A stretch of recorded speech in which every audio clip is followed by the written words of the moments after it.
Hey, do you remember when Elon Musk did a full-on Nazi salute twice on stage at the inauguration and then went to a Nazi rally in Germany and told them that they shouldn't be ashamed of their Nazi heritage? Do you remember that? Do you remember how this president seemingly couldn't wait to start committing crimes? That the moment after he was sworn into office, he tried to freeze federal funds and Congress had to get involved and say, you can't do that, that's against the law. Do you remember that? Do you remember how when Pete Hegseth was interviewing for Secretary of Defense, he said, if I get the job, I'll stop drinking. And then at his very first press conference, he pulled a whiskey glass out from the podium and started drinking on stage, on camera, in front of everyone, because that's how much of a dangerous, reckless alcoholic this man is. He could not make it through a single press conference without having to have a drink. Do you remember when that same dangerous, reckless alcoholic included a reporter from The Atlantic on a text thread on Signal talking about plans to bomb an apartment complex in Yemen? And when he was confronted about it, he called that reporter a liar and a sleazebag, and then just a couple days later admitted that yes, that actually did happen.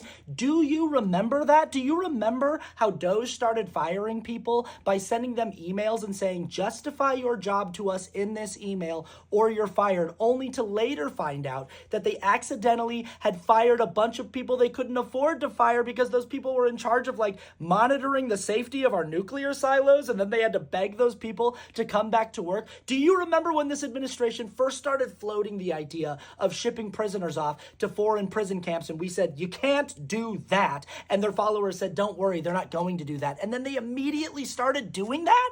And then in one case, a federal judge got involved and said, tell me what this man did wrong, and they said, well, he's a member of the gang MS-13, and the judge said, can you prove that? And they couldn't prove it, so the judge issued a stay, and they ignored the stay and shipped the man off to a foreign torture camp anyway. And then a report came out showing that 75% of the people that we have shipped off to foreign torture camps were kidnapped, detained without due process. These are people with legal documentation, with no criminal record, who have been shipped off to prison camps, and this is going on right now actively. Do you remember that? Do you remember how for months on the campaign trail, all of the world's leading economists said that tariffs would be disastrous for the global economy, but nobody could have possibly predicted how bad they would actually be, because nobody could have predicted how bad the administration would be at math, that there would be no one in the entire cabinet, in the entire administration who would know how to calculate a tariff, that they'd just be like, I don't know, what if we took the trade deficit, turned it into a percentage, divided it by 2 and called that the tariff? And everyone would just be like, yeah, that sounds like numbers to me.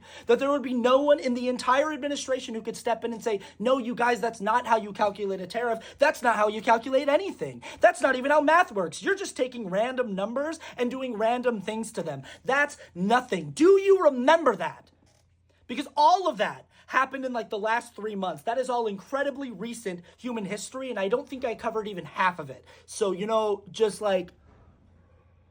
holy shit.